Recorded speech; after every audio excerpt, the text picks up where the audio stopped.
வணக்கம் நண்பர்களே. கார் ஓட்டும்போது பார்த்தீங்கன்னா க்ரூஸ் கண்ட்ரோல் இருக்குது என் காரில் அப்படின்னு சொல்லியிருப்பாங்க. இந்த க்ரூஸ் கண்ட்ரோல்லாம் என்னென்னு நிறைய பேர் தெரிஞ்சிருக்க வாய்ப்பில்லை. தெரியாதவனுக்காக தான் இந்த வீடியோ. தெரிஞ்சிருந்தால் ஸ்கிப் பண்ணிக்கோங்க.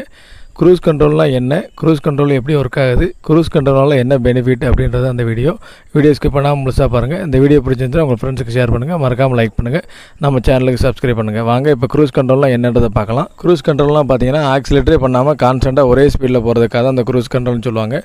இந்த க்ரூஸ் கண்ட்ரோல் ஆக்டிவேட் பண்ண ஸ்டேரிங்கோட ரைட் சைடு காலத்தில் கிளாக் மாதிரி ஆப்ஷன் இருக்கும். அதை நீங்கள் கிளிக் பண்ணிட்டீங்கன்னா க்ரூஸ் கண்ட்ரோல் ஆக்டிவேட் ஆயிரும். இப்போ டவுன் பட்டன் நீங்கள் ப்ரெஸ் பண்ணிங்கன்னா உங்களுக்கு நீங்கள் ஏற்கனவே போய்கிட்டு இருக்க ஸ்பீடில் கரெக்டாக ஸ்பீடு செட் ஆயிரும். இப்போ நீங்கள் அதை அப் பண்ணிங்கன்னா ஸ்பீடு அப் ஆகும், டவுன் பண்ணால் டவுன் ஆகும். மினிமம் பார்த்தீங்கன்னா உங்களுக்கு கியர் பார்த்தீங்கன்னா 4வது கியருக்கு மேலே இருக்கணும். 40 கிலோமீட்டர் ஸ்பீடுக்கு மேலே போனால் தான் அந்த க்ரூஸ் ஒர்க் ஆகும்.